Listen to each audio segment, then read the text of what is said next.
번째 문제, 지속 가능한 산림 경영의 패러다임에 대해서 설명하시오라는 문제. 아마 지난번에 그 산림 경영 개념의 발전 그 과정에 대해서 한번 했을 건데, 이게 산림 경영 발전 과정 4가지하고 지속 가능한 산림 경영의 패러다임 4가지하고는 절대 혼동되지 않도록 꼭 구분을 하시고요. 산림 경영 개념의 발전 과정 4가지는 첫 번째 목재 보석 수확이 있고, 두 번째 다목적 이용이 있고, 세 번째 다자원적 산림 경영이 있고, 마지막 지속 가능한 산림 경영, 이렇게 4가지로 구분을 했는데, 반해서 지속 가능한 산림 경영의 패러다임은 목재 보석 수확, 그 다음에 다목적 이용 보석 수확, 그 다음에 자연적으로 기능하는 산림 생태계, 그리고 지속 가능한 인간 산림 생태계, 이렇게 4가지로 구분된다라는 것 꼭 혼동하지 말고 꼭 명확하게 기억할 수 있게끔 아마 노력을 하셔야 될 것 같습니다. 이 문제는 95회 때 그 4교시 때 한번 나왔고, 그 다음 81회 때 2교시에 한번 나왔었고요. 그 다음에 89회 때는 10점짜리 형태로 그 지속 가능한 산림 경영의 4가지 견해 중에서도 지속 가능한 인간 산림 생태계에 대해서 설명하시오라는 문제가 나왔다라는 점 기억하시면 될 것 같습니다. 예, 그럼 먼저 첫 번째, 산림 경영의 개요로서 설명을 드리고자 합니다. 먼저 첫 번째, 그 생산 요소인 노동, 임지, 자본을 체계적으로 조직, 결합을 해서 경영 목적을 효율적으로 달성하고자 하는 경제활동을 의미한다. 그 다음 두 번째로는 생태적, 경제적, 사회적인 가치를 지속적으로 유지하도록 해야 한다라는 점. 이게 산림 경영에 대한 개요가 되겠고요.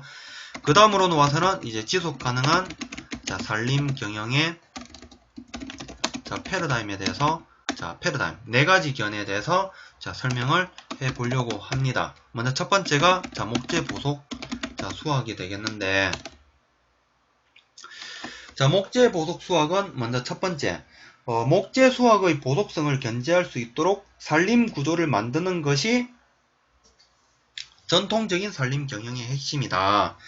그런데 이제 이러한 부분의 두 번째로는 1800년대 독일의 임업인들, 이 사람들은 거의 일정한 목재 생산의 흐름을 유지할 수 있는 산림 구조 개념을 강조를 했다라는 것. 그리고 세 번째는 매년 벌채량은 생장량을 초과해서는 안 된다라는 것. 그 다음에 단순하게 물질 생산만을 기초로 한 것이 목재 보석 수확이라는 것. 그런데 이 중에서도 지금 하나, 둘, 셋, 넷, 4가지죠.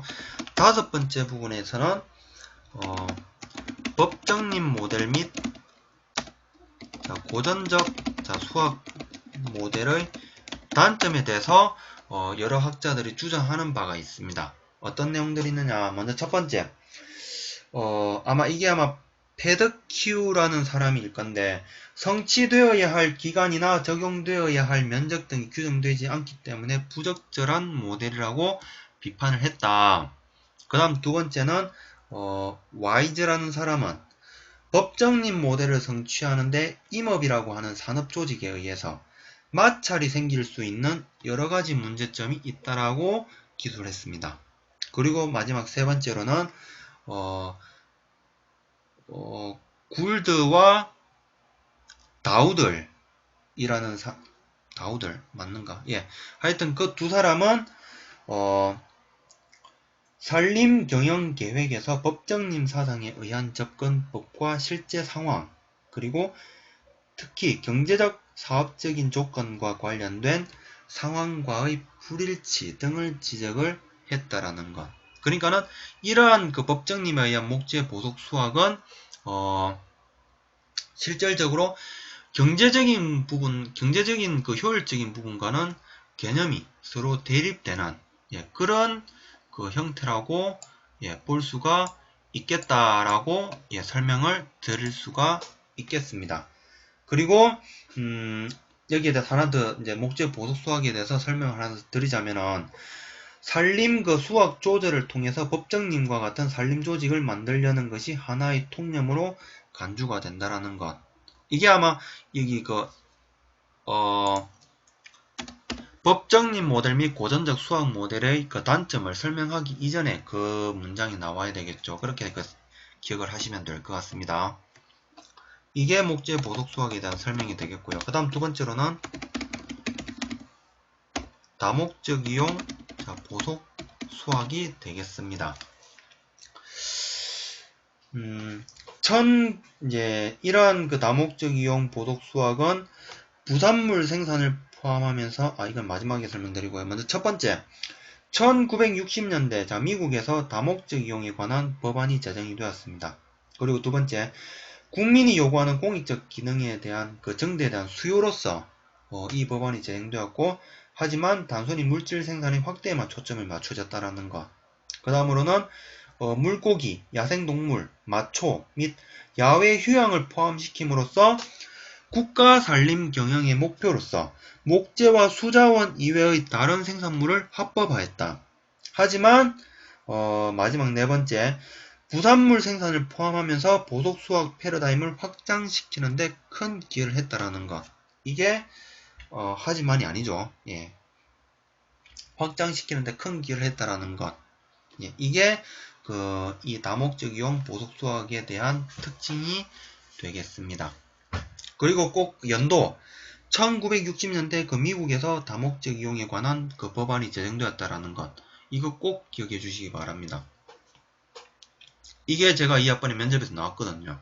1960년대 미국에서 법안, 산림에 관련된 법안이 하나 제정된 게 있는데 무엇인지 아느냐?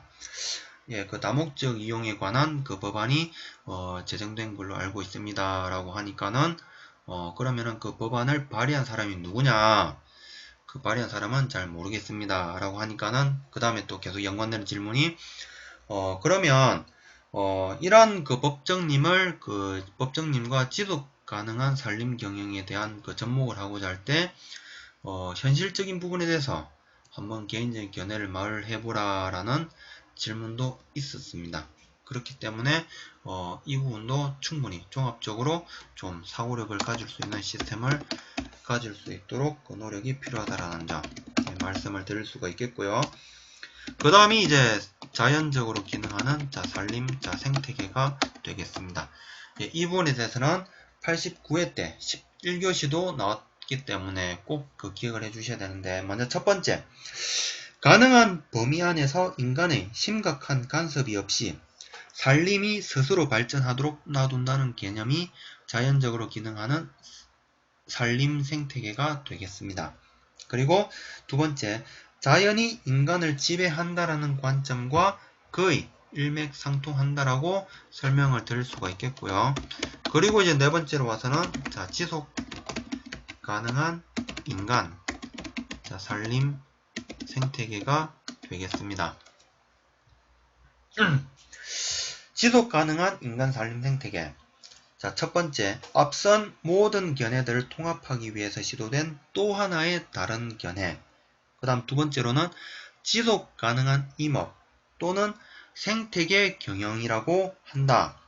그 다음 세 번째, 자연적으로 기능하는 산림 생태계와의 차이점은 또 어떤 것들이 있느냐. 두 가지가 있는데, 인구가 증가하면서 산림 근처 또는 산림 안에 거주하고 있다는 인식. 그 다음에는 산림에 대해서 변화하는 요구 및 산림과 인간과의 관계에 대한 인식 부분이 그 차이점이라고 설명을 드릴 수가 있겠고요.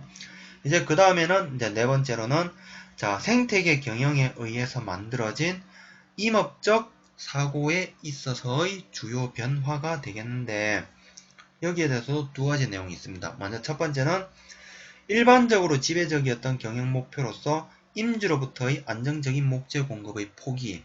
그 다음 두 번째로는 목적의 다양성을 위해서 전체 시스템의 관리라고 하는 것과의 자리 바꿈이라고 말씀을 드리고, 이제 마지막 이제 다섯 번째 와서 이제 종합적인 이제 설명을 드리자면은 생태계 기능, 자연적 과정 및 구조와 같은 더 많은 인자들을 획득하기 위하여 희망하는 생산물과 산림 상태의 목록을 확장했다라는 것.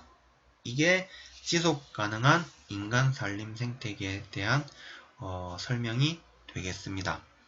그리고 이제 세 번째 부분 와서는 바로 저는 이제 결론 부분으로 와서 산림 그 기술자로서 산림 자원에 대한 편의뿐만 아니라 기술 발전에 대한 지원 등 미래 세대가 산림 경영 기술 개발에 매진할 수 있도록 하는 환경 조성이 필요하다라는 것. 그 다음 두 번째로는 이를 통해서 산림 경영에 대한 기술력이 발전을 해서 미래 세대가 이를 누리면서 해외로 진출을 할 수 있도록 하는 교두보를 마련할 필요성이 있겠다라는 것. 이게 제가 생각하는 지속가능한 산림 경영의 패러다임에 대한 문제에 대한 답안이라고 말씀드릴 수가 있겠습니다. 자, 그리고 이제 그 CSW님께서 작성해 주신 부분. 먼저 첫 번째, 산림자 경영의 개요.